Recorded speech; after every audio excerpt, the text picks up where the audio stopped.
Halo teman-teman semua, pada video ini kami dari kelompok 7 akan mempresentasikan materi manajemen biaya lingkungan yang merupakan proyek dari mata kuliah akuntansi manajemen dengan dosen pengampu Ibu Eni Purwaningsih.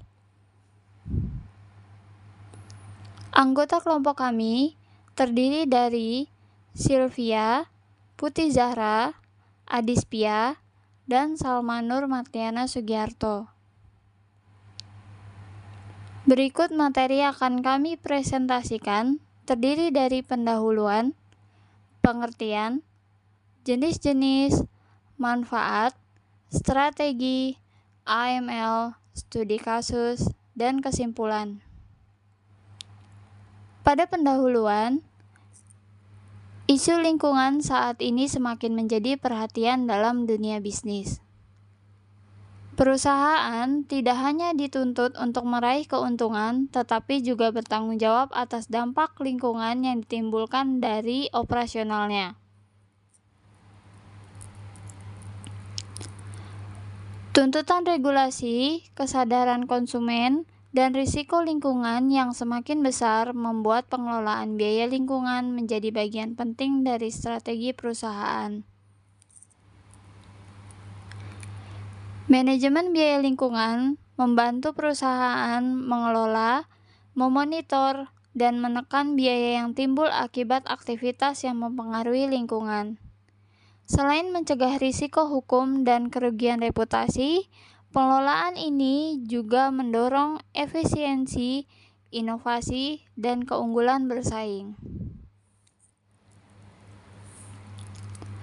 Pengertian manajemen biaya lingkungan merupakan proses sistematis yang dilakukan oleh perusahaan untuk mengidentifikasi, mengukur, mengendalikan, dan melaporkan seluruh biaya yang berhubungan dengan aktivitas pengelolaan lingkungan, baik biaya pencegahan, deteksi, pengendalian, maupun biaya akibat kegagalan lingkungan.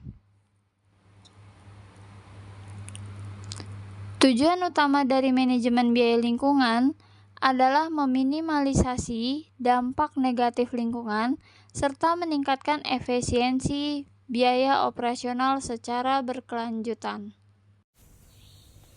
Lalu, biaya lingkungan adalah pengeluaran yang timbul akibat aktivitas manusia yang berdampak negatif terhadap lingkungan. Dalam praktiknya, biaya ini dibagi menjadi 4. Yang pertama adalah biaya pencegahan, yaitu biaya yang dikeluarkan untuk mencegah terjadinya pencemaran sejak awal. Contohnya termasuk pemilihan pemasok yang ramah lingkungan, pembelian alat pengendali polusi, desain produk yang berkelanjutan, pelatihan karyawan, serta biaya untuk mendapatkan sertifikasi lingkungan seperti ISO 14001. Yang kedua, biaya deteksi, yang mencakup pengeluaran untuk mendeteksi dan mengevaluasi potensi dampak lingkungan. Hal ini dapat berupa audit lingkungan, pengujian tingkat pencemaran, hingga verifikasi pemasok untuk memastikan standar lingkungan terpenuhi. Selanjutnya adalah biaya internal kegagalan, yaitu biaya yang muncul ketika terjadi pencemaran di dalam area perusahaan sebelum berdampak keluar. Contohnya adalah biaya pengolahan limbah beracun, pemeliharaan alat polusi, serta biaya lisensi lingkungan. Yang terakhir, biaya eksternal kegagalan adalah biaya yang timbul akibat kerusakan lingkungan yang sudah berdampak luas, seperti pembersihan tumpahan minyak atau sungai yang tercemar, denda dari pemerintah, hingga kerugian penjualan karena reputasi yang buruk. Dengan memahami dan mengelola keempat jenis biaya ini, perusahaan dapat meminimalkan risiko lingkungan serta meningkatkan keberlanjutan operasional mereka. Selanjutnya, manajemen biaya lingkungan memberikan manfaat besar, baik untuk perusahaan maupun bagi masyarakat. Bagi perusahaan, manfaat utamanya adalah efisiensi biaya, peningkatan kinerja lingkungan, dan pengurangan risiko hukum maupun reputasi. Selain itu, citra perusahaan juga meningkat, terutama di mata konsumen dan investor yang peduli lingkungan. Manajemen ini juga mendorong inovasi dan memberi keunggulan yang kompetitif. Sementara itu, bagi masyarakat, manfaatnya meliputi peningkatan kualitas lingkungan, pengurangan biaya kesehatan akibat polusi, dan keterbukaan informasi. Hal ini berkontribusi langsung pada pembangunan yang berkelanjutan. Jadi, manajemen biaya lingkungan bukan sekedar efisiensi, tapi juga langkah strategis menuju keberlanjutan. Selanjutnya, pada strategi pengurangan biaya lingkungan. Strategi pengurangan biaya lingkungan ini dapat dilakukan melalui berbagai pendekatan. Pertama, dengan menggunakan teknologi ramah lingkungan, seperti mesin hemat energi dan sistem daur ulang. Perusahaan dapat menekan emisi dan limbah secara signifikan. Kedua, penting untuk meningkatkan efisiensi sumber daya, yaitu mengurangi pemborosan energi, air, dan bahan baku melalui pemantauan secara berkala. Ketiga, desain ulang produk dan proses menjadi lebih ramah lingkungan dapat mengurangi ketergantungan pada bahan berbahaya dan menghasilkan output yang lebih berkelanjutan. Keempat, pengelolaan limbah yang baik, seperti mendaur ulang atau memanfaatkan limbah bernilai. Tidak hanya mengurangi dampak lingkungan, tetapi juga berpotensi memberi nilai ekonomi tambahan. Kelima, melalui edukasi karyawan. Perusahaan dapat membangun budaya kerja yang sadar lingkungan, yang berdampak pada praktik operasional sehari-hari. Keenam, menjalin kerjasama dengan pemasok berkelanjutan juga penting untuk menjaga rantai pasok yang ramah lingkungan secara menyeluruh. Dan terakhir, kepatuhan terhadap regulasi harus selalu dijaga agar perusahaan terhindar dari sanksi hukum dan reputasi negatif. 4 pilar akuntansi manajemen lingkungan. Yang pertama ada identifikasi dan pengukuran biaya lingkungan. AML mencatat berbagai jenis biaya lingkungan, contohnya seperti biaya langsung. Contohnya itu seperti pengelola limbah dan biaya kepatuhan lingkungan. Yang kedua ada biaya tidak langsung, misalnya kerugian atas pencemaran atau insiden lingkungan. Biasanya itu perusahaan akan ganti rugi berupa uang atau obat-obatan untuk masyarakat sekitar yang terkena dampak akibat pencemaran tersebut. Yang ketiga itu ada biaya tersembunyi. Ini contohnya seperti energi yang terbuang gitu, dan limbah bahan baku yang nggak tercatat secara eksplisit. Dan selanjutnya ada di manfaat lingkungan ya, atau efisiensi energi, atau ini pendapatan dari daur ulang dan pengurangan biaya produksi. Tujuan dari dilakukannya identifikasi dan pengukuran biaya lingkungan ini adalah untuk memberikan gambaran biaya lingkungan yang jelas yang sering luput dalam sistem akuntansi konvensional. Dan pilar selanjutnya ada di integrasi data keuangan dan non-keuangan. AML menggabungkan data keuangan dan data non-keuangan. Data keuangan contohnya seperti biaya produksi, investasi, dan penghematan. Dan data non-keuangan seperti jumlah limbah, emisi gas rumah kaca, dan konsumsi air atau energi. Manfaat dari dilakukannya integrasi data keuangan dan non-keuangan ini adalah untuk memberikan analisis yang lebih lengkap untuk menilai dampak aktivitas lingkungan terhadap performa finansial perusahaan. Selanjutnya di nomor 3, di pengambilan keputusan strategis. AML digunakan sebagai dasar formulasi keputusan strategis yang efektif baik di tingkat operasional maupun strategis perusahaan.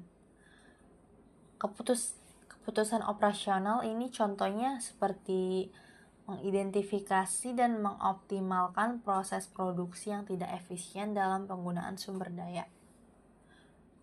Lalu untuk keputusan investasi ini contohnya mengevaluasi kelayakan investasi dalam teknologi ramah lingkungan atau sumber energi terbarukan berdasarkan analisis biaya manfaat.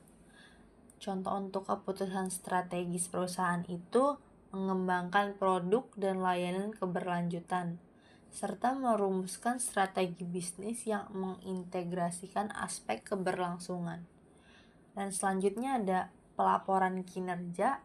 itu menyajikan data yang relevan kepada manajemen dan pemangku kepentingan eksternal untuk transparansi dan akuntabilitas. Selanjutnya ada di analisis siklus hidup produk atau Life Cycle Assessment yang biasa disingkat LCD. LCD adalah alat penting dalam akuntansi manajemen lingkungan yang digunakan untuk menilai dampak lingkungan dari suatu produk atau layanan sepanjang siklus hidupnya, dari mulai bahan baku hingga ke pembuangan barang sisanya. Tahapan LCD ada 3. Yang pertama ada di hulu atau upstream, pengambilan dan pengolahan bahan baku. Yang kedua ada inti atau core, biasanya proses produksi atau manufakturnya gimana. Yang ketiga ada hilir atau downstream. Ini contohnya seperti distribusi, penggunaan dan pembuangan atau daur ulang produksi.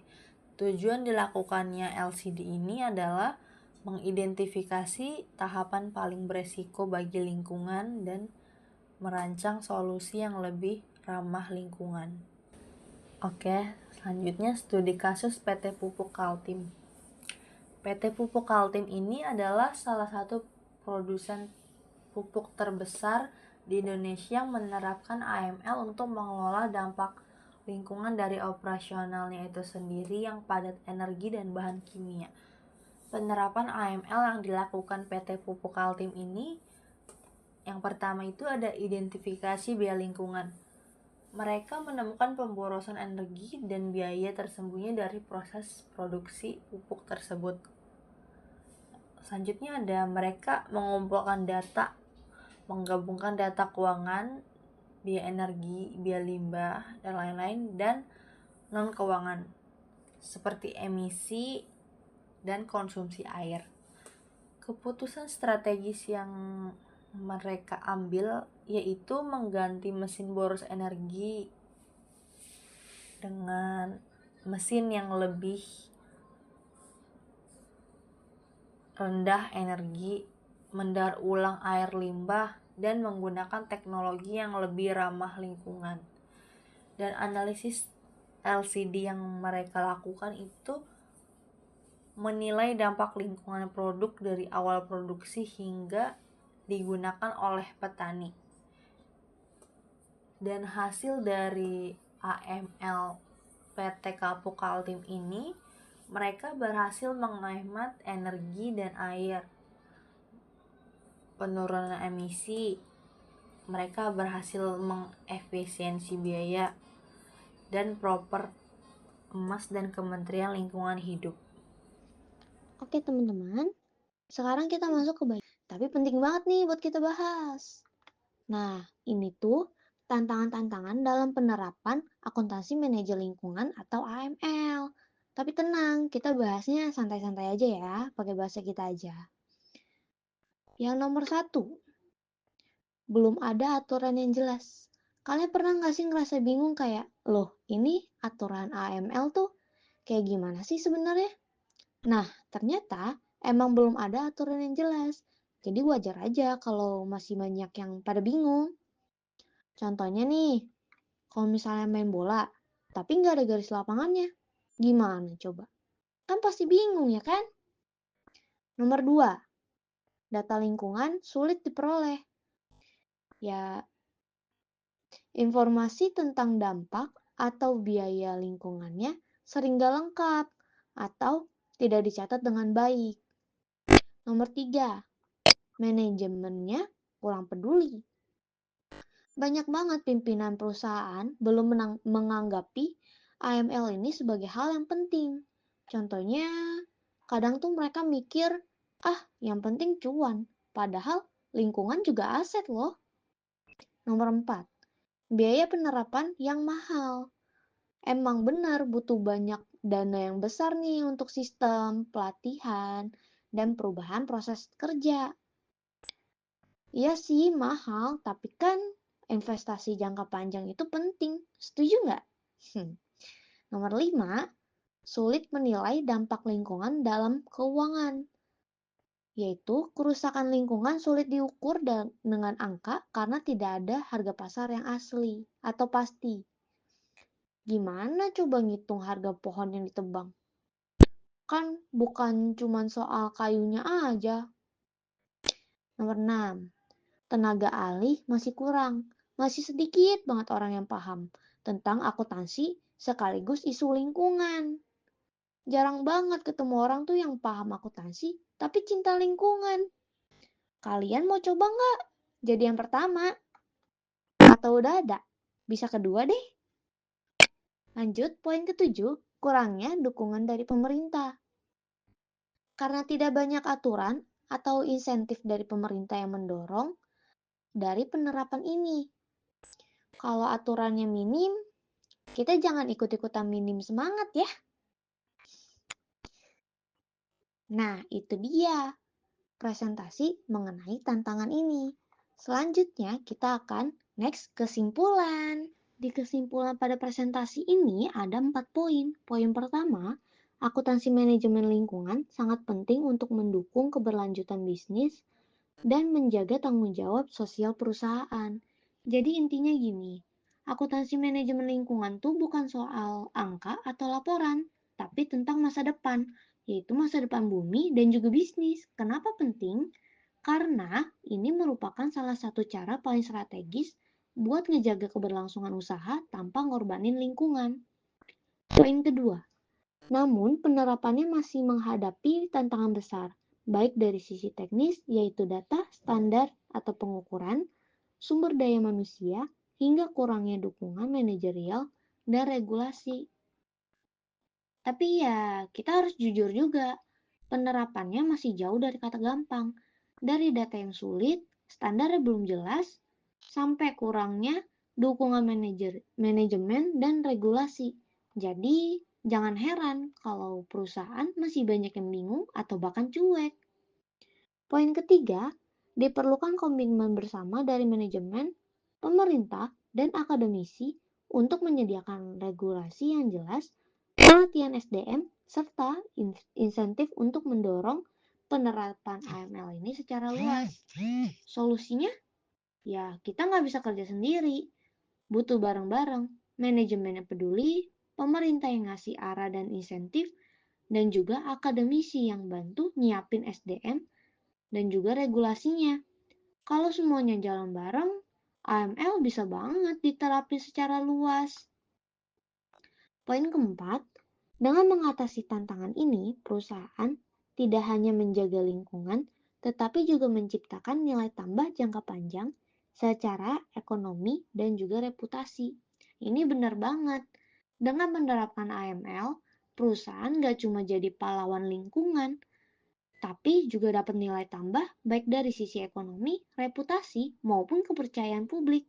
Jadi, jangan cuma ngerti, tapi ayo mulai peduli dan ambil bagian. Terima kasih semuanya sudah mendengarkan. Bye-bye.